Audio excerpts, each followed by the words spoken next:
Deixa eu botar mais luz aqui. Tá. Show. Hã? Não? Aqui para nós tá. Como é que tá a minha luz? Tá boa? Tá ótimo. Sua luz tá boa. A sua luz tá boa. Bastante, tá com luz boa. Tá com a luz boa. Tá vendo? Ok, estamos no ar agora. Tá vendo? Sim. Olá, meus queridos. Boa noite. Estou desligando aqui o meu áudio, isso. Agora eu consigo só focar aqui em um, que eu estava ouvindo o YouTube também. Então, muito boa noite, Nelson. Muito boa noite, Clau. É um grande presente aqui estar nessa vivência, nessa comunhão dessas três almas lindas para a gente falar de um assunto tão lindo, né? Nelson, hoje é a nossa quarta live de 13, que a gente está falando a respeito da sexualidade, do nosso caminho de evolução enquanto seres, enquanto luz, enquanto história, né? E o Nelson, nosso querido professor, nosso querido mestre também, que tanto contribui para tantos crescimentos. E hoje a gente vai falar sobre os nossos mecanismos de defesa a respeito de, por mais que eu ame, não consigo demonstrar o meu amor. Nelson, eu vou deixar a palavra com você, então, para a gente falar a respeito disso. Clau, pode falar. Não, só quero dar um alô aqui para as pessoas que estão chegando já. Chegou a minha amada, querida Cíntia Rocha, que também vai estar com a gente na formação. Estou vendo a galera lá de Campinas, o Sérgio Sunto, de São Paulo, Limeira, alunos também. É tão bonito quando a gente percebe esse florescer, né? E ao mesmo é um florescer que vem de um outro lugar, que vem de encontros que transformam, né? Fico pensando tanto que a vida é linda. Eu comecei a minha história na constelação com a Cíntia Rocha. Por isso que eu quis trazê-la. A Cíntia era minha chefe e a Cíntia me arrastou para as constelações, né? Olha que coisa linda. E hoje somos parceiras aí de trabalho, esse envolvimento todo. Então, quando eu olho esse projeto florescendo, quando eu olho as pessoas chegando, as pessoas procurando, quando eu sinto de onde vem tudo isso, né? Como a gente fica feliz. E é um feliz que traz também muita responsabilidade, muita consciência, né?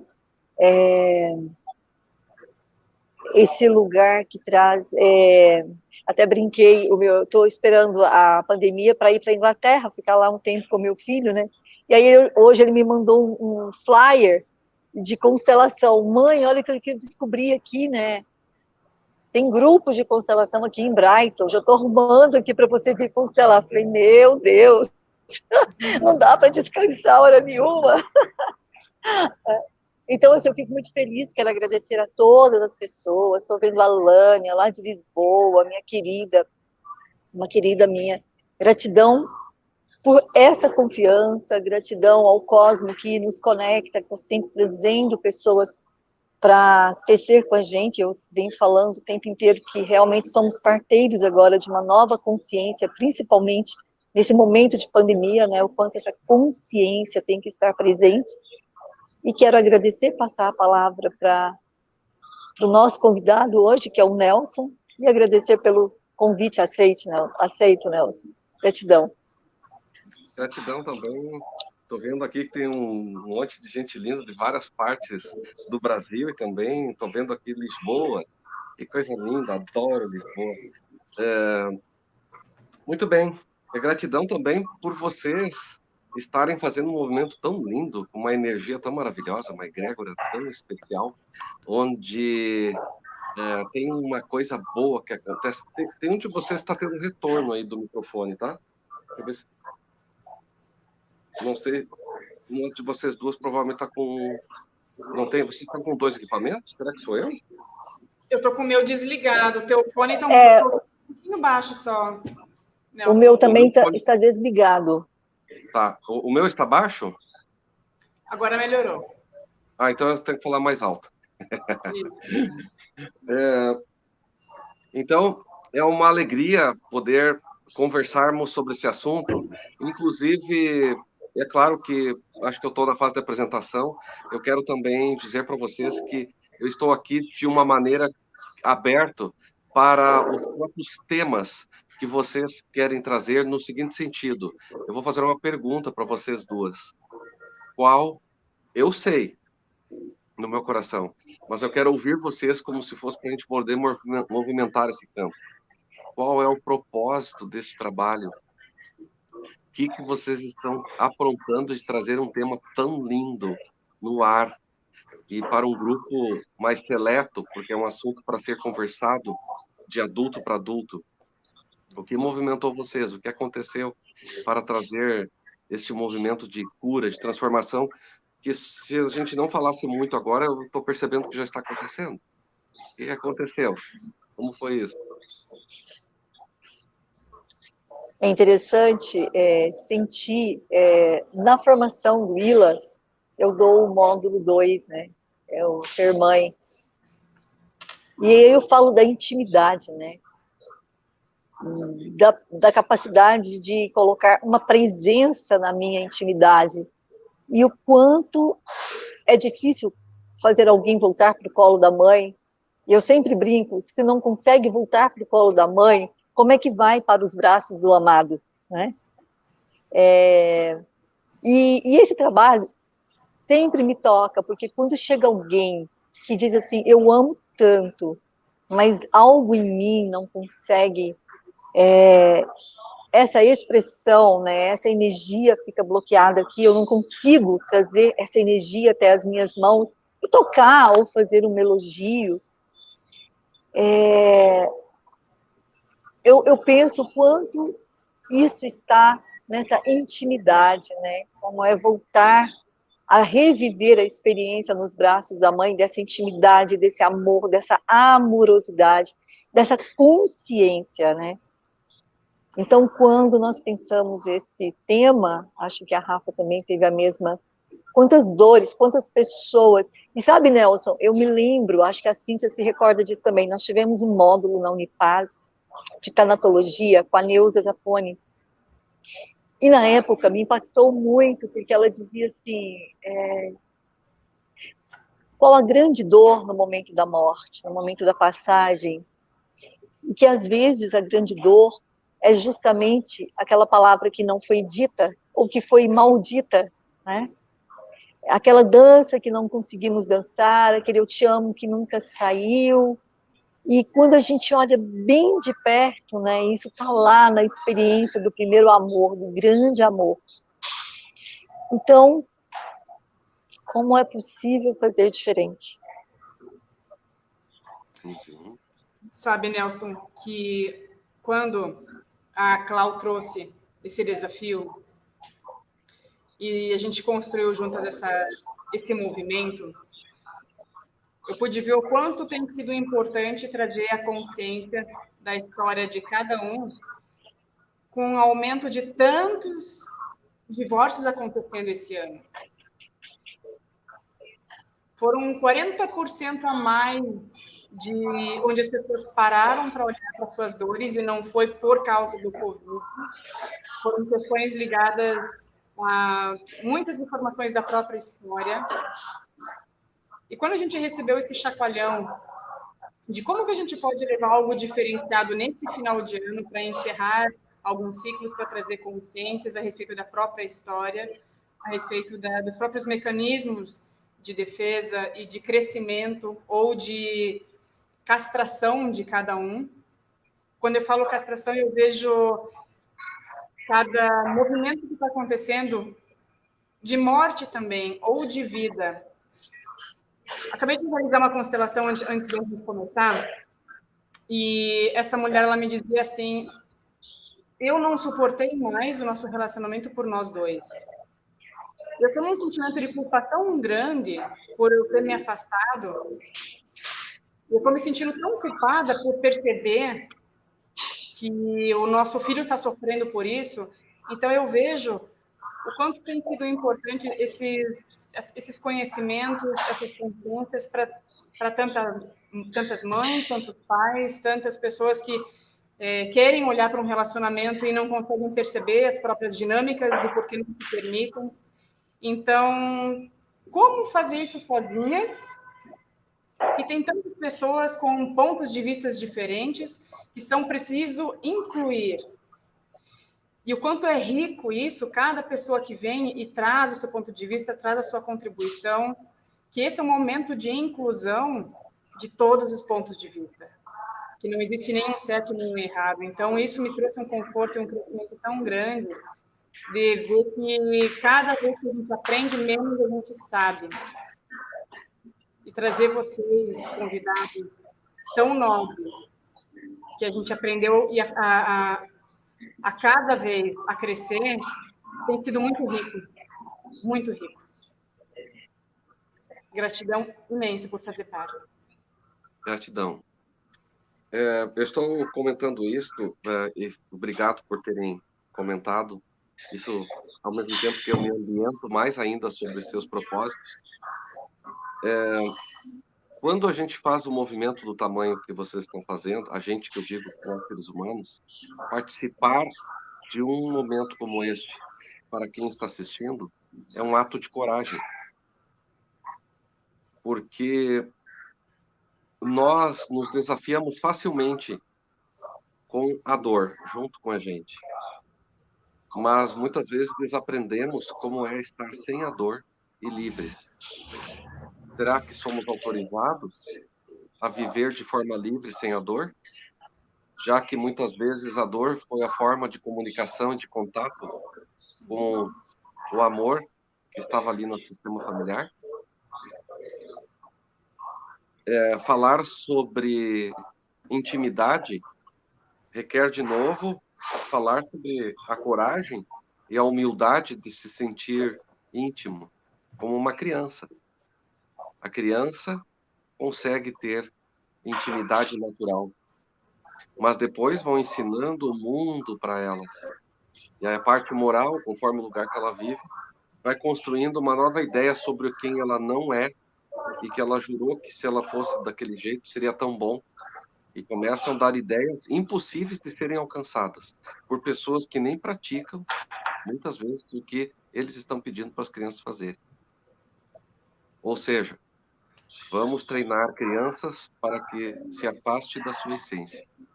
E essas crianças somos nós. Educados pelas religiões, educados por sistemas familiares maravilhosos, mas afastados de quem somos.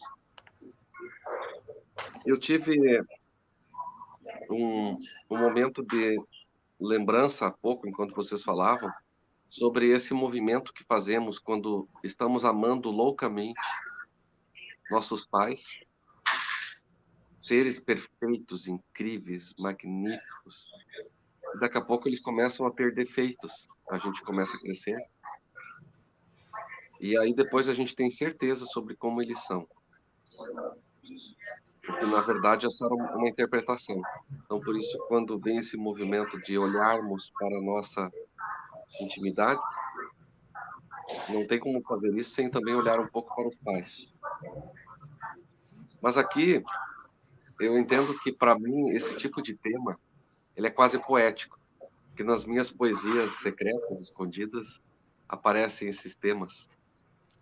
E entendo que, assim como a dor do poeta, que ama sempre de forma apaixonada, escreve sobre amor, ele é muitas vezes aquele que nem vive tanto a experiência do amor, mas ele entende de amor. Então, cada um de nós somos poetas. Nós entendemos muito de amor. Todos nós, quem está nos assistindo, estou falando nós três aqui, e mais quem nos assiste. Nós entendemos de amor, sim. Porque nossa alma sabe o que é o amor. Ela sabe também quando não está tendo amor.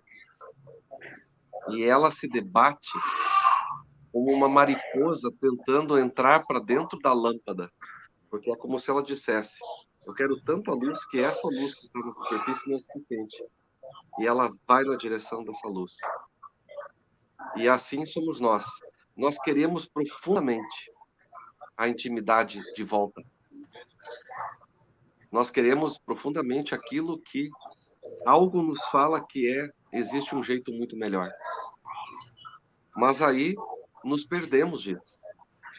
Entendo que conversas como estamos tendo aqui é uma oportunidade de a gente encarar a desautorização de não poder sentir o prazer de sermos nós mesmos, do prazer da intimidade, e ao mesmo tempo olharmos para o fato de que sim, temos muitos mecanismos de defesa, mas chegará um ponto, se persistirmos, ao ponto de amarmos a nós mesmos novamente.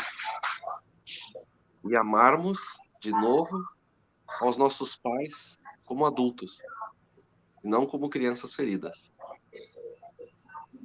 E isso, de alguma maneira, nos leva para o sagrado. Porque aqui tem toda uma energia do amor próprio, do amor no sistema familiar, do amor que envolve a própria energia da sexualidade. É tão engraçado, é tão forte isso para mim que você traz, que eu morava no Rio de Janeiro, e quando eu cheguei no Rio, eu vivi uma experiência intensa no sentido de ver as pessoas muito defendidas do amor, né? O Rio é uma cidade que tem muito poliamor, muita história de poliamor. E eu atendia, eu morava no Leblon, atendia no Leblon, então eu pegava um público bem exclusivo, né? E eu percebia que tudo isso que você está falando, essa defesa, né, essa vontade de viver a poética do amor, e esse medo real que as pessoas lá são muito desconectadas, elas tentam ser, elas têm mais esse mecanismo de defesa ativado, fazia com que elas se voltassem para o corpo delas, né? Então eles são quase que obcecados por esse corpo, pela aparência. Eu não posso envelhecer. E eu via, a leitura que eu sentia na minha alma é assim, quanto desejo tem dentro de mim de encontrar a experiência do amor, de me conectar àquilo, né, que eu tanto busco, que ficou rompido lá atrás, né? E é interessante você sentir o que tem atrás desse sentimento que cria o mecanismo, né? Eu tenho medo do abandono, eu tenho medo da traição, porque é uma cidade muito fácil de se trair, de se desconectar, tem tudo lá, né? É uma cidade que não para. Então, eu percebia muito esse sentimento. Então, agora, eu vou cuidar de mim, eu vou me amar muito, e que não era um amor real, né? Era um amor meio que camuflado, sabe? Assim, era um amor meio que desconfiado ainda. É um amor para comigo mesmo, que não era o empoderamento. Né? Empoderamento. Para isso precisa, de novo, a coragem. E sabe, quando eu vejo a respeito de coragem, tem algo que muito eu percebi na minha própria vivência também a respeito de humildade. Há pouco tempo, eu descobri o quanto eu era arrogante nos relacionamentos. E para falar isso, eu vejo quanta cura foi possível realizar para eu chegar nesse lugar e dizer que eu era muito arrogante, sim. E quando as pessoas olham para o amor, olham para a forma de se relacionar e não sabem por que criam mecanismos de defesa por autoproteção, porque lá neurologicamente há uma memória muito anexada, muito fixa de rejeição. Então, qual que é a mensagem que chega até mim quando eu vou me relacionar? Por que eu me fecho? Que eu não posso permitir que cheguem até mim de uma certa forma. E a gente se fecha e fica arrogante, achando que precisa ter a última palavra, achando que precisa o tempo todo de atenção. E quando eu vejo da coragem e humildade, tem um casamento tão profundo em relação a qualquer tipo de relacionamento, porque diz respeito a nós mesmos.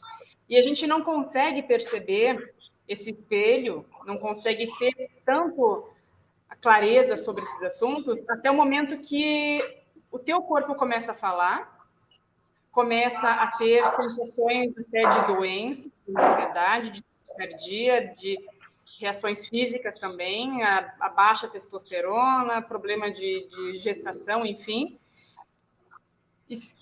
No segundo estágio, quando o corpo começa a falar, quando o corpo começa a comunicar e não é compreendido, aí o tapa vai na outra pessoa. Aí só quando dói na outra pessoa e a outra pessoa devolve para ti, aí começa a perceber. Que espelhamento é esse que eu ainda não alcancei? Que consciência é essa que eu preciso olhar e a permitir essa troca, né? Isso nos relacionamentos eu vejo todos os dias em atendimentos, em conversas, o quanto as pessoas são arrogantes de não permitir essa troca, de manter esse controle, de manter essa defesa. E não sabem, é inconsciente, são dinâmicas muito fechadas, muito ocultas.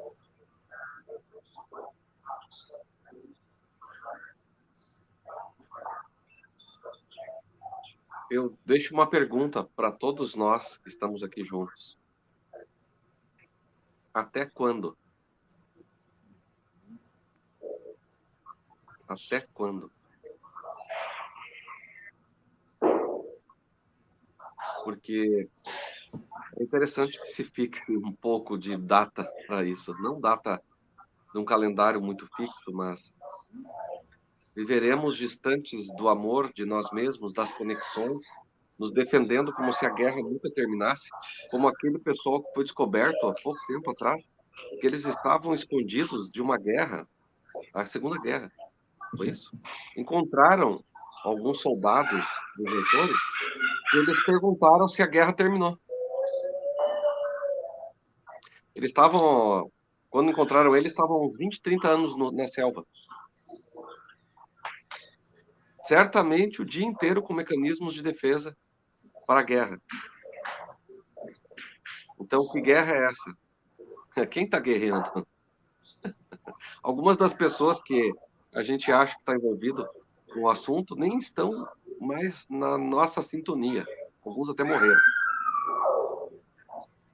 Então, como o nosso cérebro é muito treinado em investigar problemas, é muito fácil para ele ficar acusando tudo que fala. Eu entendo que o mecanismo de desarmarmos as ogivas que montamos, vai que algum dia alguém acesse nosso coração, nossa alma, vai que algum dia a gente sinta mais liberdade de expressão, mais conteúdo interno acontecendo de evolução. Então se cria minas, só que depois a gente não pode voltar, né? Porque aquele campo minado foi um campo que a gente às vezes construiu e esqueceu que tinha construído. Aí vai lá e explode a mina. Aí a gente diz, viu o que eu fiz? Viu como eu não vou fazer desse jeito? Ora, como encontrar a sua própria força e parar de se proteger da própria energia sexual, do próprio amor, agindo como crianças. Precisa agir como adulto e encarar. Hoje ainda eu comentava isso com uma pessoa que faz parte de uma mentoria que ministro, onde tinha a ver com parar de querer dos outros o que eles não têm para dar, onde o assunto é da autorresponsabilidade. Querer ser feliz na mão do outro é uma baita numa sabotagem, é abacaxi na certa, para descascar. É pesado, indescascável, né? Indescascável. É pesado quando... Mas quando nós estamos num relacionamento, como diz o meu amigo baiano, Luciano Alves, que é o dedo podre sistêmico, que a gente chama o amor da minha vida, a gente quer descascar o abacaxi o dia todo. Até que chega um momento que você fala, cansei de descascar o abacaxi.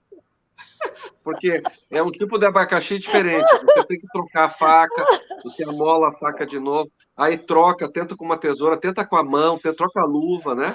Aí vai ver que...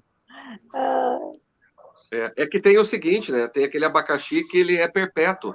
Ele mesmo se renova. É uma mutação. Você tira uma parte, ela cresce de novo. Eu adoro quando eu chego para o Luciano e falo, Luciano, mas essa pessoa encontrou o amor da vida dela. Ele fala, dedo podre sistêmico. O que ele chama de amor é emaranhado. É. Ai, ai. Eita. Acaba de encontrar a mãe de novo e tá achando que é o amor, né? Acaba de encontrar o assunto com o pai mal resolvido, que é o amor. Eita, que coisa. A gente está complicando um pouco. Espero que a gente possa ajudar com isso.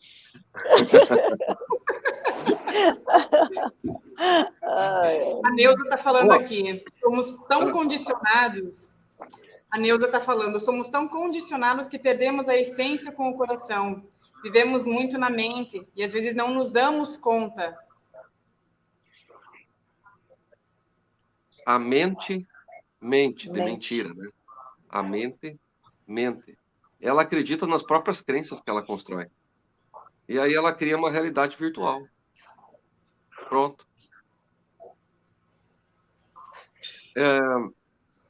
E sobre a entrega? Aqui tem um detalhe, né? Vai lá, se entrega para o pai e para a mãe. Jura morrer no lugar deles. Ama incondicionalmente. Aí percebe que os pais têm problemas. Um é depressivo, a outra tem pânico. Um tem medo de um monte de coisas da vida e a outra pessoa, o medo, ela usa para se recolher para a toca e a outra pessoa é agressiva quando está com medo. Não estou falando mal dos pais, estou falando de mecanismos que tem dentro de casa. Aí cresce e pensa, agora eu vou resolver tudo isso com esse novo amor, com esse novo jeito de me entregar. Vai lá e não funciona.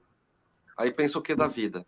Que não vale a pena viver experiências de intimidade. Porque intimidade tem vários tipos, né? Tem intimidade com amigos.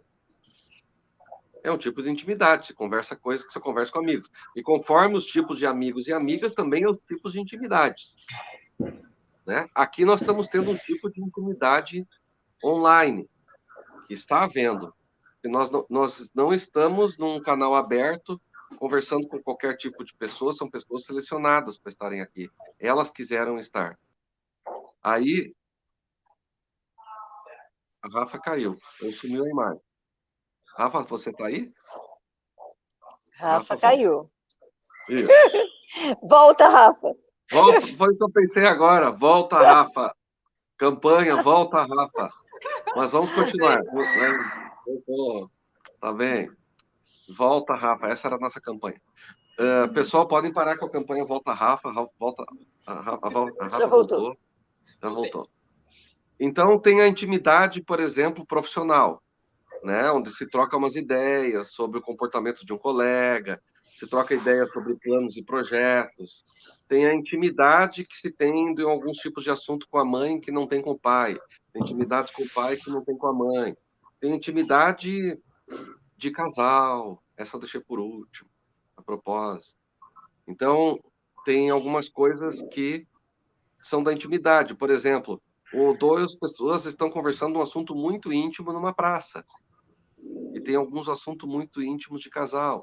Então, algumas entregas são feitas de um jeito, outras entregas de outro. Todas têm mecanismos de defesa. E todas têm barreiras que foram derrubadas. Agora eu me pergunto, qual outra composição fiquei no meio? Qual? Não se sinta pressionado. Não, tudo bem. Ai, que legal. Interessante. Qual é o maior dos desafios? Onde estão as maiores defesas? Com o pai, com a mãe ou no casal? ou na vida social? É uma pergunta. Querida mamãe, querida mamãe, tá para matar a mãe e acabar com essa história? Essa mãe. Hoje eu sentei para conversar com a mãe um assunto de uma dificuldade minha que eu estava tendo e que a mãe nunca imaginava que eu teria.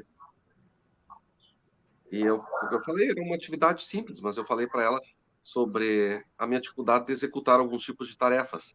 Onde algumas coisas eu vou ter que contratar uma outra pessoa para ajudá-la a fazer, porque eu não sei fazer. E como era fazer isso de um lugar do adulto, onde parece que é do tipo, eu não estou te desobedecendo, mamãe. Você me ordenou a fazer algo, eu não vou fazer, e aí você não me põe de castigo, por favor. Né? Onde essa mãe é muito grande, mas eu também estou no meu lugar. E a questão é, eu estava olhando para ela e pensando quantas coisas ainda não realizei, eu não resolvi no meu coração a respeito da minha mãe e que aparecem na minha vida. Ela é sempre muito grande. Ela é muito complexa. Não a minha mãe, a mãe de todo mundo. Ela é um desafio. Por isso, nós precisamos das duas coisas. Aprender a se libertar da mãe sem excluir. Eu fui contratado por uma pessoa que quer se livrar da mãe e do pai. Ela disse, eu aprendi que eu estou muito criança, então eu quero me livrar da minha mãe e do meu pai, porque daí eu fico adulto. Aí eu expliquei para ela, contratou a pessoa errada. Porque você continua sendo criança. Eu brinquei com ela. Ela disse, você contratou a pessoa errada, porque você quer uma constelação sobre isso. Eu não posso fazer. Como é que eu vou te livrar da tua mãe e do teu pai? Não será possível. Como não? Mas aí disseram que eu fico livre. Não. Você fica livre quando você fica no teu lugar e você não precisa mais nada da tua mãe. A tua mãe já deu o que você precisava. Bem, e quando completa esse ciclo total, gente, na minha opinião, acho que é para isso que precisa viver 80, 90 anos. Bert Hellinger, no ano do falecimento dele, ou no ano anterior, ele descobre algo que ele percebeu que ainda tinha que integrar, que tinha a ver com a mãe dele.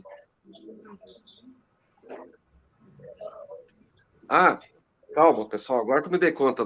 Aí assim, tipo, mas aí tu quebrou a gente no meio, né?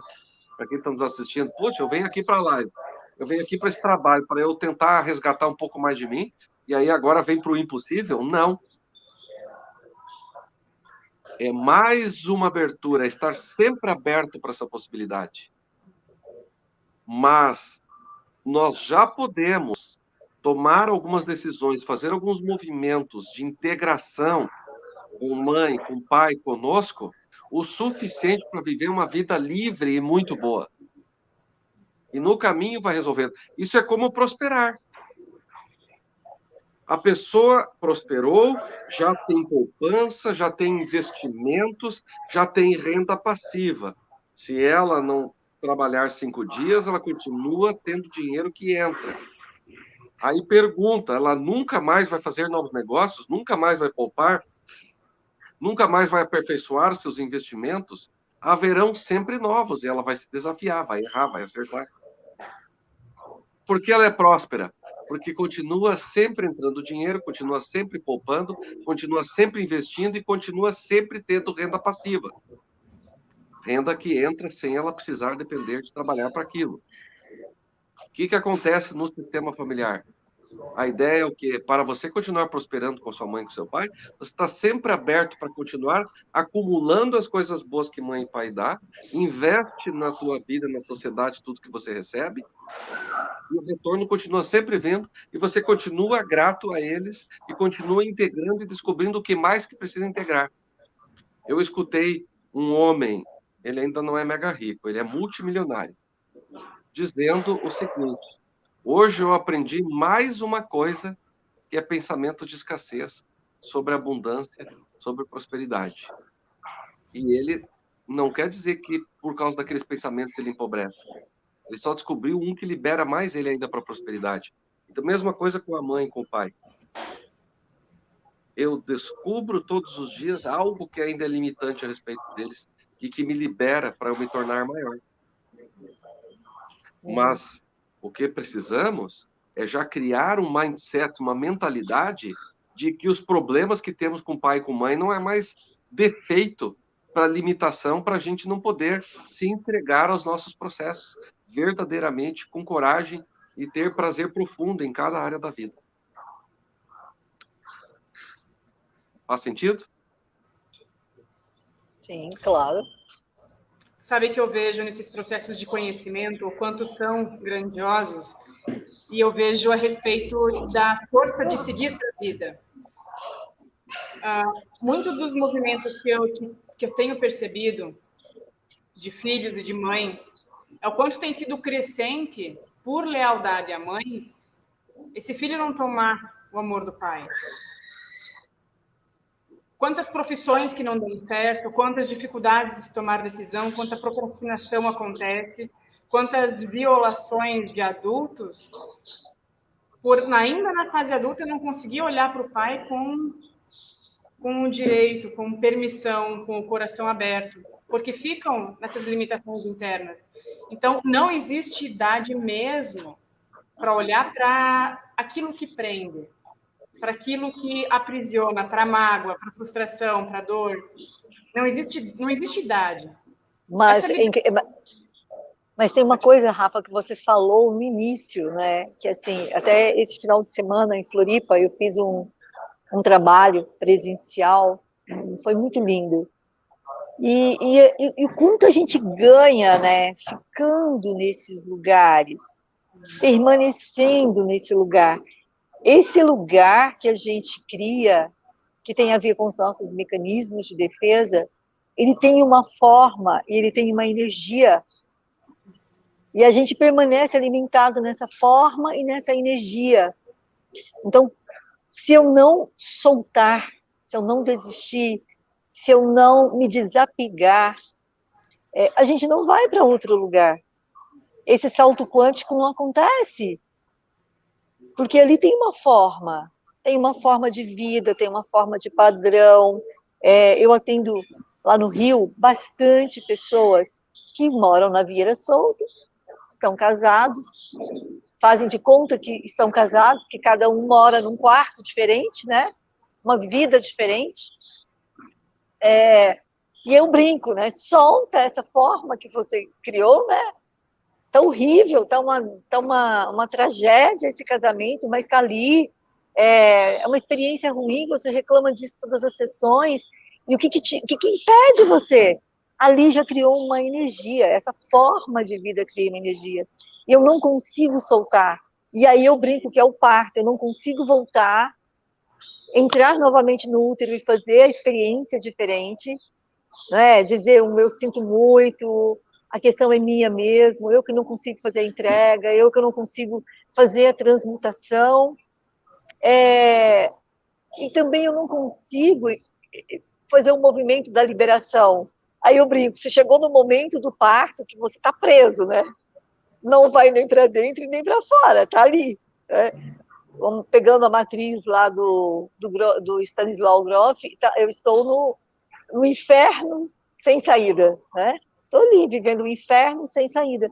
E esse inferno sem saída, ele promove uma forma e ele tem um conteúdo energético, né? Então, se a gente não compreender a grandeza da humildade, e da humildade que nos leva a buscar uma terapia, um processo de constelação, de autodesenvolvimento, ou olhar para o meu próprio processo com humildade, né? Eu não consigo fazer respirar. Então, eu sempre fico pensando, quando eu estou vivendo esses processos com meus pacientes, ou na minha vida pessoal, que parte minha não se rendeu, que parte minha ainda não se rende, que parte minha está na prepotência da criança, né? Tem uma semana que eu estou convivendo com uma criança em casa, a criança, ela é naturalmente prepotente, ela é naturalmente onipotente, né? Então, assim, mas até quando a gente vai ficar nessa forma da criança onipotente ou prepotente? Se não entra no movimento de dizer assim, nossa, já deu. Tem hora que eu olho para os meus processos e falo, meu Deus, essa salvadora nunca vai parar de salvar, essa doadora nunca vai sair desse lugar. Nossa, eu escutei uma live do Nelson, eu ri muito, me reconheci nela, né? Vai pastar noutra frequência, Claudiane, vai pastar noutra frequência. Adorei. Vai pastar noutra frequência, sabe? Tem hora que eu falo, vai pastar, você tem recurso para pastar noutra frequência, né? E tá aí nesse drama, nesse mimimi. Então, é preciso realmente, assim, esse soltar, né? Esse soltar, tem hora que eu desisto de querer mudar, eu desisto de querer me mudar, vou respirar. Aí eu saio caminhando na praia, respiro, aí eu volto, eu falo, agora eu estou pronta para fazer algo diferente, né? Mas, porque tem uma coisa que é muito forte, que para fazer esse salto evolutivo, dói, e a gente não quer mexer. Porque está doendo ali, mas naquela forma. Não, eu vivi isso no meu casamento agora, foram 8 anos de salvamento, não era de casamento, era de salvamento. Aí eu dizia, mas por que eu não desisto, né? Por que eu não desisto? Por que eu não abro mão? Porque tem a salvadora e tem uma forma. Esse abacaxi eu já conheço, né? Esse abacaxi eu já conheço. É familiar. Esse abacaxi é familiar, tem uma forma, que aí quando a gente puxa, tá lá na minha relação com a mamãe, tá lá na minha relação, e a gente vai, né, vivendo essa experiência. Esse abacaxi eu conheço desde que eu nasci.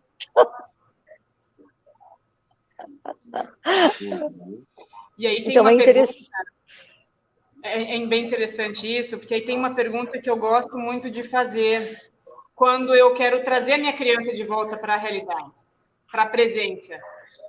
Sabe aquele chicotinho diário que a gente guarda para dar aquelas chibatadas? Eu tenho um que tem uma pergunta que eu adoro me fazer. O que eu estou disposto a sacrificar para dar certo? E vou deixar com vocês. O que você está disposto a sacrificar para dar certo? Bom, essa pergunta ajuda muito a gente. Fazia tempo que eu não fazia essa aí. Eu adorava ela, usei um tempo. Que bom que você trouxe de volta, Rafa. É muito inteligente.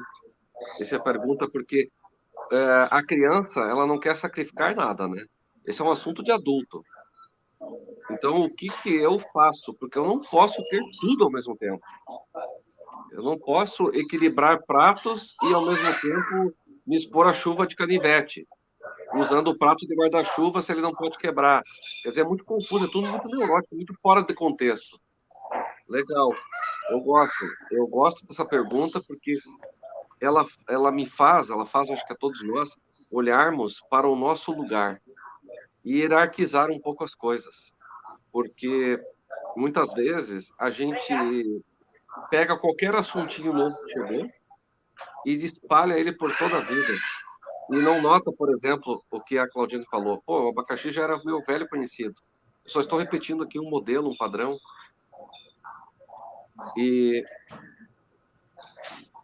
o que eu estou disposto a sacrificar é também o que eu estou disposto a soltar, que não vai poder ser levado, né? E aí que vem o sacrifício. Mas é um sacrifício, é verdade, vamos assumir. Precisa, para a mudança, é bem mais fácil viver na ignorância e na sombra. Quem quer crescer precisa trabalhar com seus processos. E precisa de ajuda, muitas vezes sozinhos. Isso é uma coisa que eu noto. A pessoa faz anos que é trancada, é bloqueada, não consegue expressar o amor, está se lascando, está perdendo o relacionamento, ou está no relacionamento errado, eu exalto a palavra, ou está vivendo uma relação que poderia ser bem melhor, mas não consegue. Por quê? Porque também não busca ajuda. Em muitos momentos precisa conversar com quem sabe mais daquele assunto. Precisa aconselhamento, precisa monitoria, precisa mentoria, precisa treinamento, precisa curso, precisa ter mais tempo. Por que eu gosto de curso para essas coisas? Porque você fica mais tempo raciocinando sobre o assunto. Por que uma live não é de 5 minutos? Para ter mais tempo de se expor. Não é só o que está sendo dito, é o que está acontecendo também enquanto se está sendo dito. Você sabe que quando a gente vai olhar pela física quântica, né, eu estava vendo o princípio do salto quântico, uma partícula, ela muda, né, ela dá um salto quando ela está preenchida de energia. E o Tarso Firassi fala muito isso, né? Tarso diz, nós somos energia do cosmos, totalidade, acelerada criou luz, luz acelerada criou energia, ancestralidade, e aí a vida chegou para a gente. E é interessante que todo esse processo de mudar essa forma, essa frequência, né, ela acontece com essa aceleração da luz. Então, a partícula, ela faz a mudança, né, que é considerada na física quântica um salto. E aí, eu estava observando que nesse processo, mais o Tarso estudando, fazendo os nossos devaneios de madrugada, nesse processo, o que precisa ter, né, no processo emocional, espiritual, precisa da lucidez, né? Lucidez. É quando eu alcanço a lucidez.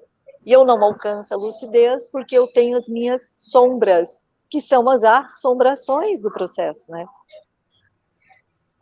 Então, como é que eu posso? Aí você traz a experiência. Eu gosto dos cursos, porque a gente fica mais com a gente, porque eu fico mais na minha lucidez. Na minha lucidez de luz, né? E eu posso, de fato, olhar para aquilo que me assombra. Eu me permito olhar para as minhas assombrações. Isso é bonito quando a gente entende isso. Né? Claro que é. Que eu não chego na luz se eu não enxergo as assombrações. As e aí dores a gente da sabe vitória. o próximo passo. Oi? As dores da vitória. As dores da vitória. E aí depois a gente vê que está pronto para os próximos passos, porque depois do sacrifício, aliás, é um movimento simultâneo. O que eu sacrifico e o que eu me movimento na direção do que é realmente importante para mim. Porque uma época as pessoas entendiam que a dor era natural e precisava permanecer na dor. Então, o que eu me sacrifico, o que eu fico e o que eu deixo, que eu fico desse jeito. Porque é assim. Não, é diferente. É que movimento eu me coloco na direção dele.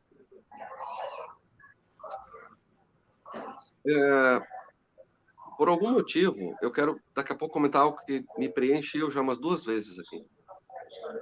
Mas ele quase sai do contexto, mas está dentro do contexto. Mas é que eu sei que a gente está numa fonte aqui. Eu quero aproveitar, então... Eu estou no posto, Nelson. Hã? Abastecendo. Eu tô no posto. Me abastecendo. Eu quero aproveitar para fazer um comentário aqui do Fernando Lau. Ele perguntou: onde é que está a liberdade aqui? E eu gosto muito de falar a respeito da liberdade, que para mim foi um conhecimento, foi uma consciência, que foi um tapa na cara quando eu recebi a respeito de liberdade. E para mim, liberdade, ela fez total consciência, ela fez total frequência quando eu uni a disciplina. Quando a gente tem disponibilidade e autonomia para olhar para as nossas coisas, a gente consegue encontrar fios de liberdade em cada desprendimento que fazemos. Cada vez que nós desapegamos de algo, de alguma dor, de algo que nos incomoda, a gente alcança a liberdade. E não existe liberdade sem a gente ter disponibilidade para olhar, para a gente fazer, para a gente agir. Liberdade sem ação não anda junto. Não existe liberdade que o outro traga para mim. Aí eu fico numa codependência. Então, para mim, foi um ensinamento tão grande quando eu percebi que a minha liberdade ela agia proporcional às minhas ações diretas. Aí eu consegui ver aonde é um bom lugar para a liberdade. Faz sentido, Fernando? Posso falar algo disso? Sim. Uhum. Bem rápido, que eu quero ouvir o Nelson. Eu escuto a Rafa demais, então agora eu quero ouvir o Nelson. Mas, assim, para mim, né, nessas minhas obsessões aí para entender um pouco esses processos, nós já nascemos livres, nós somos livres. É que nós temos duas crianças dentro de nós, uma criança ferida e uma criança ascensa, uma criança divina, não é? Quando a gente estuda pela psicologia transpessoal, a criança divina, ela sempre esteve ali, e a criança divina, ela é livre.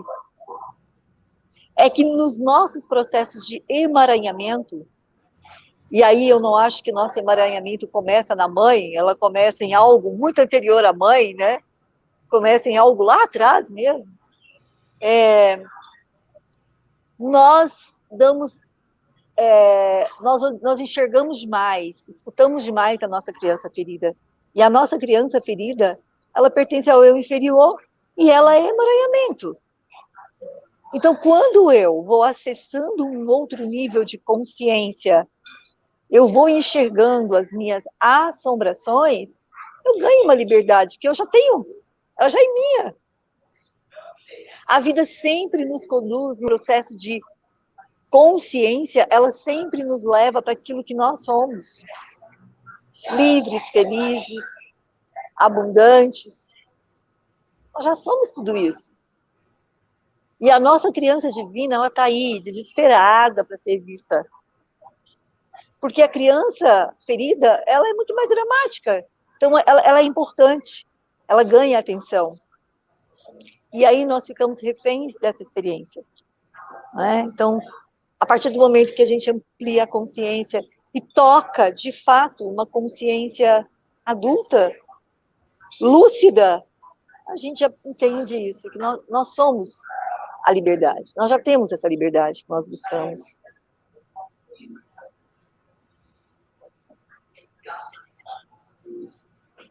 Eu fico aqui me perguntando o que mais o Fernando quis também perguntar sobre onde é que está a liberdade aqui, eu posso ainda não ter sido respondido. Seja qual for a resposta que ainda possa ser dada, uma coisa, acho que o que vocês duas trouxeram, eu só posso dizer assim, ok, é isso, eu concordo. Não tenho mais opinião para dar, porque a ideia da liberdade é exatamente a imagem que me vem são os cavalos selvagens nas pradarias, nos campos. É aquela força. Tem um momento que um líder olha numa direção e vai, mas não fica metade do rebanho, do grupo de cavalos. Como é que chama o coletivo de cavalos para esse tipo de... Eu não sei, você que tem cavalo, é grupo? Como é que chama? Não lembro. Matilha e cardume eu sei que não é. Tá bom, mas aquele grande grupo de cavalos não acontece, eles são um grande sistema. E eles não acontece da metade olhar e dizer assim, quando eles começam a correr ferozmente, e eles estão felizes e fortes e saudáveis e correndo, não acontece da metade do grupo olhar e dizer assim, Hoje eu estou chateado, eu estou dodói. Porque teve um casco meu ali que bateu numa pedra e aí doeu anteontem. Tá, mas tá doendo agora? Não, agora não tá doendo, mas eu quero te contar isso. Aí o outro cavalo olha e diz assim, poxa, será que vai chover? Eu tô com medo de viajar, da gente correr lá pro outro lado da montanha, porque daqui a pouco pode ser que chova. Não. Isso também é a força da liberdade. É algo grande que nos movimenta, que já está com a gente. Só precisa ser direcionado à força. E eu acho que a criança tem essa força dentro. Agora, a criança ferida é aquele cavalo que um dia desses tropeçou numa pedrinha e agora está lá se lamentando. É o passado. Criança ferida, não existe criança ferida no presente. Falando do adulto, né? É sempre passado. Então é hora de olhar para o que se apresenta. Quer crescer, quer evoluir, é no presente. E no presente, então, somos livres. Né? E as pessoas entendem assim que liberdade... O que é liberdade? É não fazer nada, é não ter nada, não ter compromisso, é não ter nada para fazer. Né? Não, daí não está livre, daí está preso. Uma pessoa livre, ela tem seus compromissos com algumas coisas, com a vida, com preservar o amor. São compromissos. Aquele grande grupo de cavalos, eles têm alguns compromissos para continuarem livres. Nelson, a Sandra falou aqui manada. A manada de cavalos continuam livres, então. Tá bom, isso. Olha aí, a mesma coisa que para elefante, então. Manada, pronto. E para gado também, né? Então tá feito. Obrigado pela contribuição. Eu tinha certeza que não era nem cardume, nem colmeia. Muito bem. Eu, por algum motivo, também quero comentar algo sobre os homens, já que nós estamos num bate-papo aqui, né? Sem buscar gêneros. Eu só quero falar sobre uma força. Os homens, de uma maneira geral, vai ser natural. Isso eu estou usando também, plagiando o Bert Hellinger aqui. Os homens colocam o trabalho na frente das relações.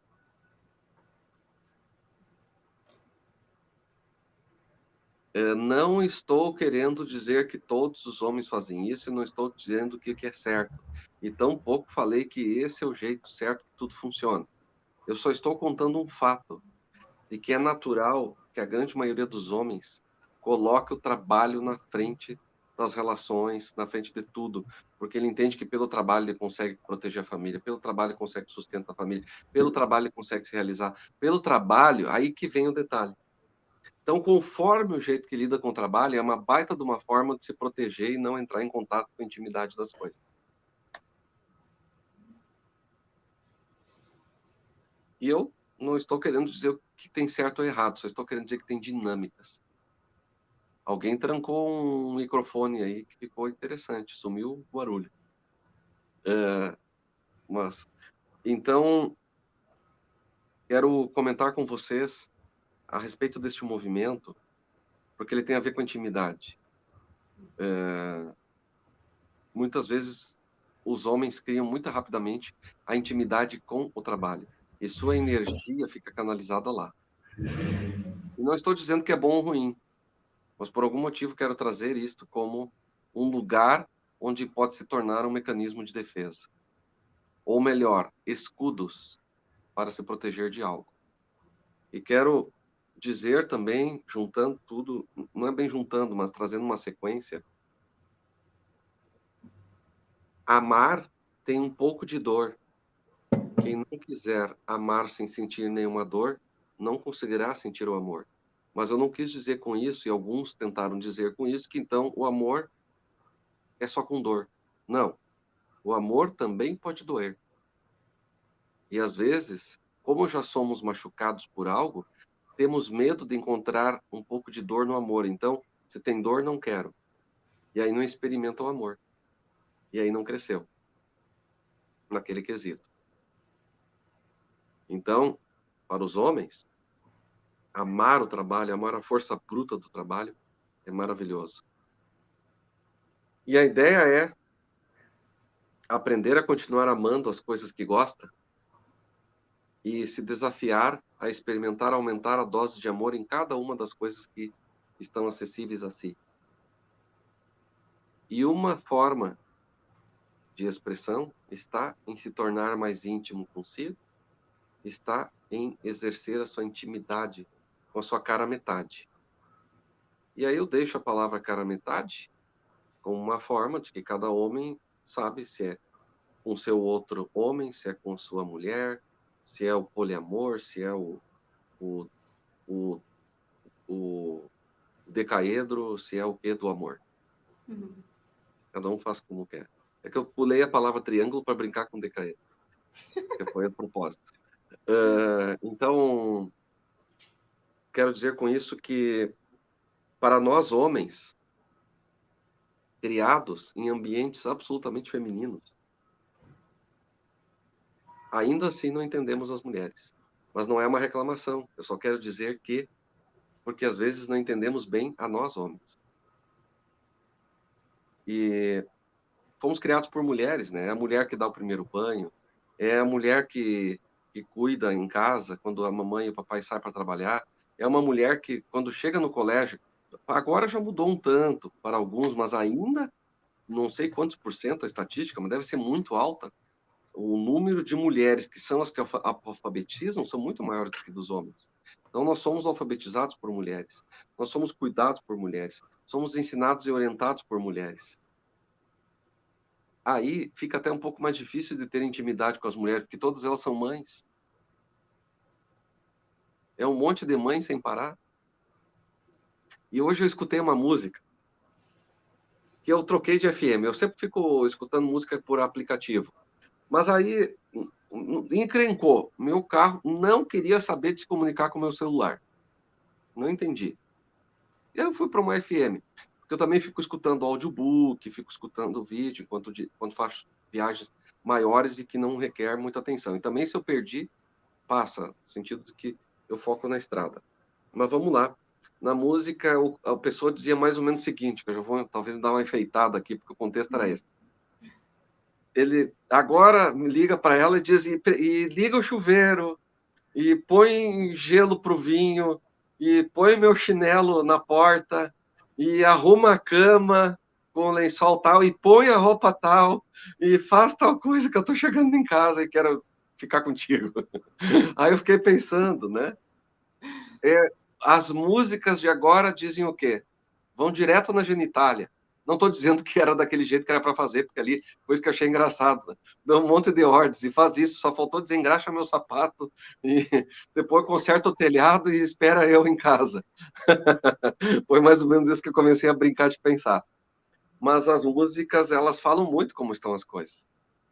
A humanidade cresceu, ficou mais livre para a expressão do amor. E o que está acontecendo, a gente nota nas letras das músicas.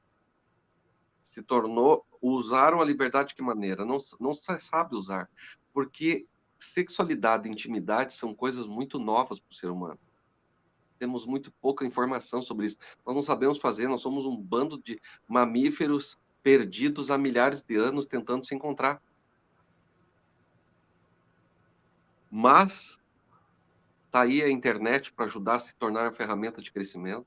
Está aí esses bate-papos que a gente está fazendo. Está aí cada vez mais a gente que é terapeuta sempre se aperfeiçoando para entregar o melhor para os nossos clientes. Eu sei o quanto vocês estudam, o quanto vocês se dedicam.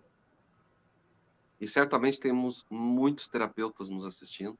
Estamos a serviço. Então, nós somos também um grande grupo de pessoas que acreditamos no chamado.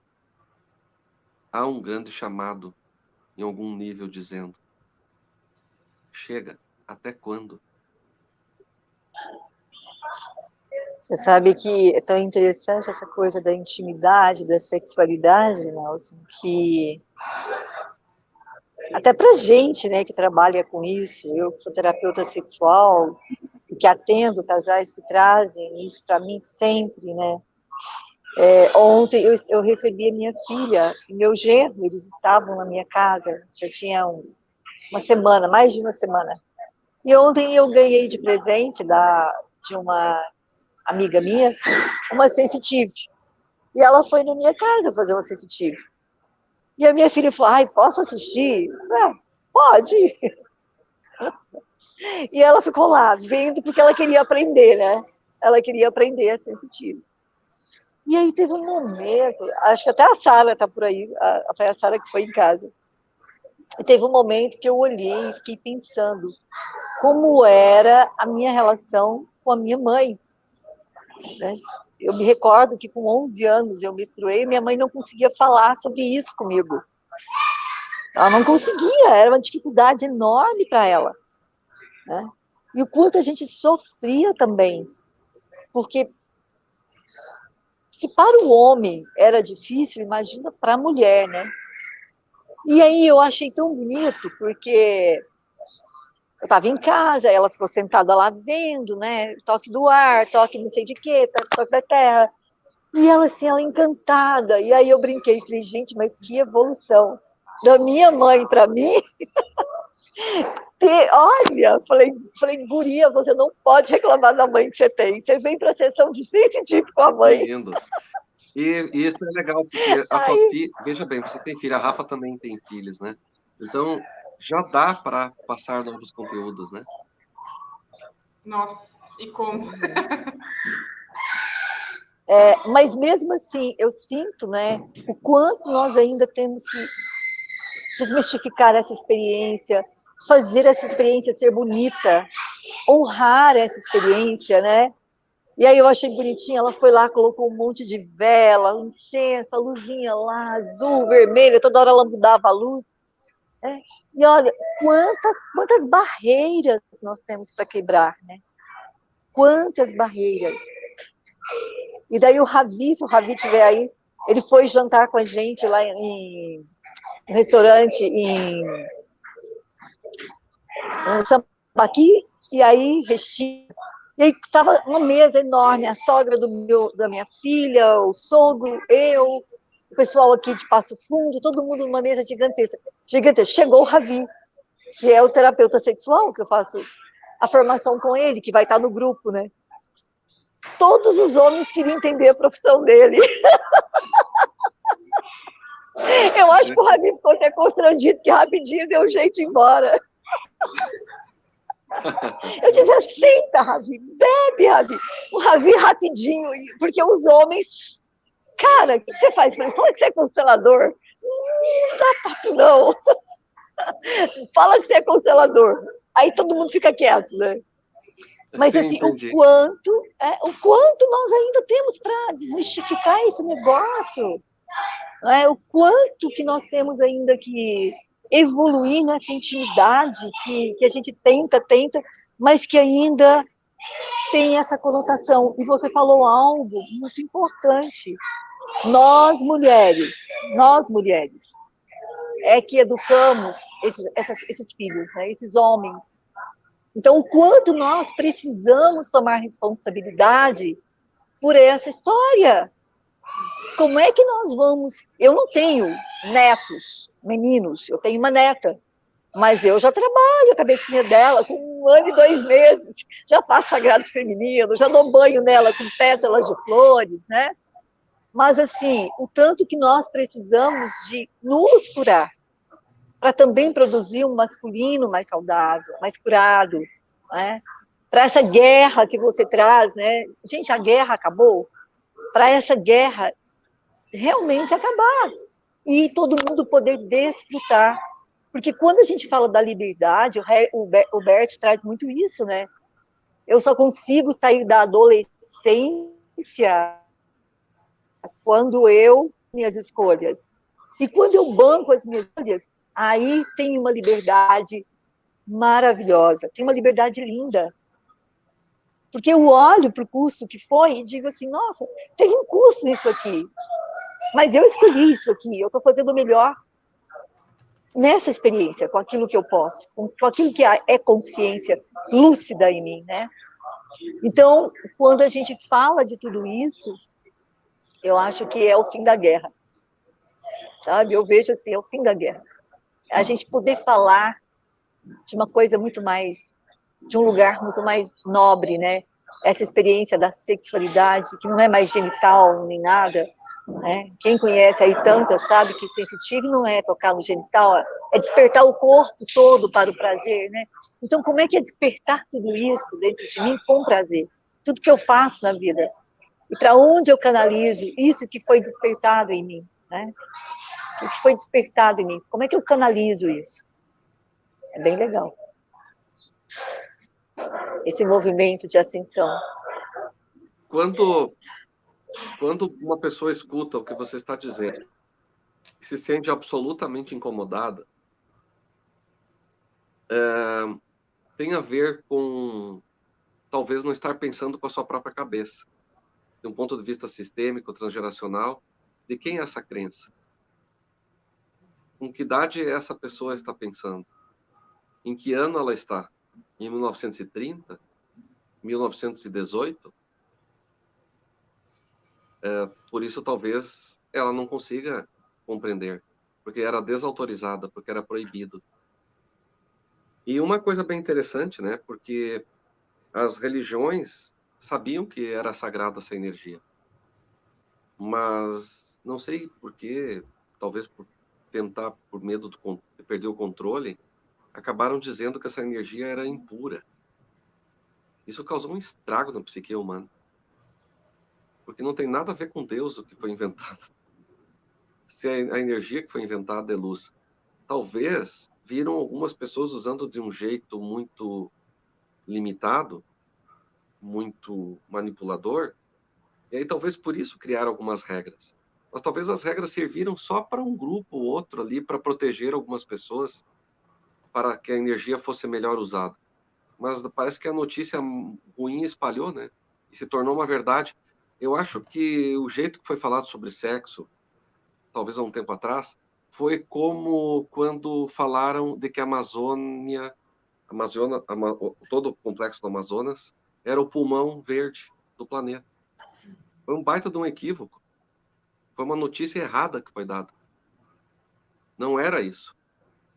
Nunca foi o pulmão. Mas até hoje tem até livros escolares que falam que é o pulmão. Eu aprendi que era o pulmão. O sistema florestal amazônico é o ar-condicionado do planeta. Ele ajuda no ar-condicionado. O responsável pela grande parte do oxigênio que o ser humano precisa são os plânctons no mar. A floresta amazônica produz o oxigênio suficiente para ela, e mais um pouquinho. As árvores produzem pouco, elas fazem uma outra coisa. Tanto que onde tem árvore é mais fresquinho. Então, o que aconteceu? Eu estou querendo dar um exemplo. Provavelmente com a sexualidade aconteceu isso. Foi dada uma notícia que foi entendida errado e espalhou aquela notícia. Mas se tornou um baita de um objeto de poder, porque as pessoas oprimidas, sem poder ser elas mesmas, sem poder acessar a sua força divina, se tornaram alvos fáceis para qualquer um dizer como é que é para fazer. Porque elas não tiveram uma palavra que você usou antes, Claudiane, empoderamento. E sobre o que a Rafa falou, eu estou livre para usar a minha própria liberdade, eu já estou livre. E aí não se entendeu essa energia dessa forma. Então, realmente é uma construção. Eu sei que vocês têm mais algum trabalho pela frente. Tem mais alguma live que vocês vão abrir para o assunto? Parece que tem mais alguém. Ou essa live é única? Vocês têm alguma coisa para convidar de uma próxima? Se não tem, eu já vou dizendo o seguinte. Eu não me lembro. É que eu ouvi você falar que tinha um convidado para alguma coisa aí. E eu fiquei confuso. Mas assim, o que eu quero dizer é o seguinte. Eu não sei o quanto te serviu que falamos até aqui. Mas eu acho que, pelo menos, eu vou dizer uma coisa para vocês também. Da minha parte, eu sinto que este assunto ele precisa ser revisado porque tem muitas crenças. Então, é como quem quer prosperar. Quem quer melhorar sua espiritualidade tem que todo dia olhar para o assunto. Esse trabalho tem a ver com as relações afetivas. Então, todo dia perceber o que mais posso melhorar. Sobre como eu faço num padrão que me dá maus resultados. O que eu ainda preciso mudar em mim? O que eu posso aprender com o que ainda não estou conseguindo e que eu sei que o melhor caminho ainda é o da entrega, é o de evoluir pela energia e viver toda essa experiência maravilhosa, chamado planeta vibracional Terra, como gosto de dizer, e entender que tudo isso que estamos falando é muito divino. Qualquer uma das partes do que dissemos é uma expressão do divino. Maravilhoso. Sabe, Nelson, quando você fala a respeito da parte masculina, eu vejo o quanto muitas mulheres têm levantado bandeiras de igualdade, quando, na verdade, não somos iguais e não devemos ser iguais.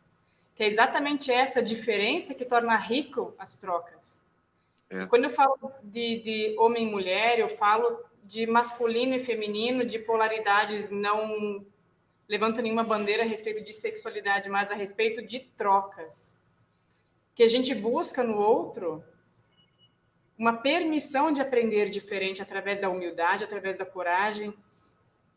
E em relação aos homens que, quando olham para o trabalho de uma certa forma, como que não vai ser diferente se milhares de anos, quem que trouxe o sustento para dentro de casa?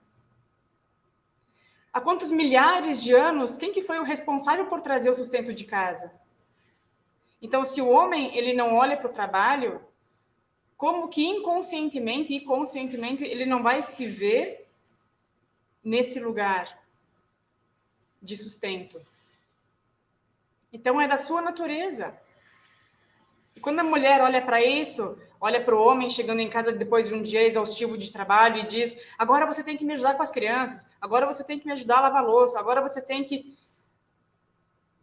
Gente, eu vejo tantas mulheres impedindo de olhar com doçura, com leveza, para o sacrifício do homem também. Então, o quanto de inclusão precisa ganhar um espaço para essas trocas em relação às funções, para cada um reconhecer o seu lugar dentro de casa e permitir as diferenças de cada um do seu lugar. Tem papéis trocados também, ok?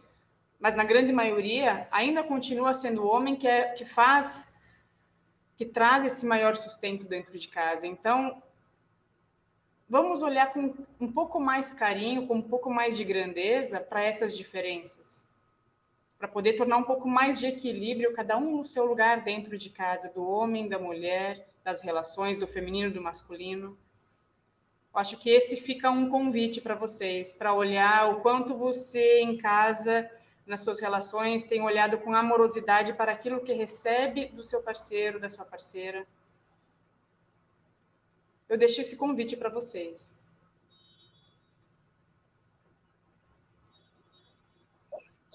E o convite, acho que assim, né, o receber, para mim, é tão interessante, porque sempre que eu atendo pessoas onde tem encrencas demais no relacionamento, é assim, duas crianças querendo receber. Muitas vezes não tem quem vai doar. Tem duas crianças ali, né, disputando quem vai receber mais. E é muito interessante, né, que quando a gente... Eu tenho percebido bastante, eu tenho falado muito disso, do empoderamento, o quanto é bonito a gente envelhecer, né?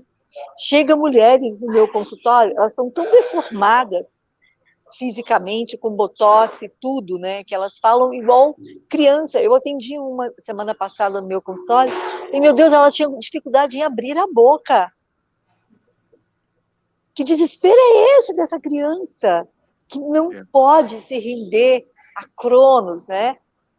Que desespero é esse? Eu fico olhando. Então, isso também nos distancia de quem realmente somos nós. Então, em todos os momentos da vida, nós podemos ofertar e receber, ofertar e receber. Eu brinco, nossa, quando a gente é jovem, que coisa maravilhosa. Mas será que a gente está empoderada? Estou tentando ver se as minhas filhas conseguem se empoderar mais jovens, né? Mas será que quando a gente chega a uma certa idade, também a gente está empoderada? Não sei. Mas como é experimentar, né? O dar e o receber nesses movimentos que a vida vai fazendo de fases tão diferentes. E aí, às vezes, eu fico assim, sabe, pensando que no final é tudo sobre o amor. Mas o Tadeu, a gente faz um trabalho, o Tadeu All, lá em São Paulo, chama As Infinitas Faces do Amor. As infinitas, como é que elas se manifestam na sua experiência de vida? E no final é tudo sobre o amor. A gente quer amar, a gente quer ser amado. E a gente pode se expressar, e mesmo quando a gente vai lá, eu brinco tanto, ontem mais a Sara fazendo sensitiva em mim, a gente dava risada. Dizia assim, gente, pega e não apega é uma experiência, né? Pega e apega é outra experiência. Porque no final é tudo sobre cura, é tudo sobre transformação, tudo nos leva para um outro lugar. E todo mundo quer a experiência da entrega, todo mundo quer a experiência de amar. Então, basta de guerra, né? Basta de guerra. E tudo dentro de nós, então acessar esses conteúdos precisa ter coragem. Mas no final a gente sai tão mais pleno, tão mais inteiro, né? Essa é a beleza da vida. Ok? Gente, eu estou no posto de gasolina, eu ainda tenho mais 200 e tantos quilômetros para percorrer. Uau! Amanhã eu tenho uma agenda lotada em Espumoso, que eu nem sei nem direito onde fica. Então, tá muito bom, mas eu preciso continuar. Claro. Vamos todos continuar. Vamos todos continuar. Seguir viagem. Só dar um recadinho para o pessoal. Na quinta-feira, a gente tem a live com a Carol Mahachtatsky, que ela vai falar sobre os abusos no sistema familiar e os sofrimentos, como desbloquear esses registros no corpo. Posso falar um pouquinho da Carol? Gente, não perca. A Carol é uma bruxa maravilhosa, trabalha muito bem com Sagrado Feminino, é de Uberlândia, uma terapeuta fantástica, idealizadora do Human Dance. Eu fui aluna dela 2 formações. Trabalha muito bem com as medicinas ligadas à ginecologia natural, ervas, tantra, sensitive. Ela é fantástica, ela é um amor de pessoa, vale a pena participar. Ela tem muito conhecimento, né? Trabalha no mundo inteiro, é uma bruxona, vocês vão gostar de conhecê-la. Ok? Nelson, querido, gratidão imensa pelo seu tempo, pela sua sabedoria, por compartilhar. Clau, amada, gratidão pela parceria. Para cada um que esteve aqui, gratidão imensa. Fica com Deus. Adoramos estar com vocês. Beijos na alma, gente. Gratidão. Obrigada, Rafa. Obrigada, Nelson. Gratidão. Beijão. Beijão.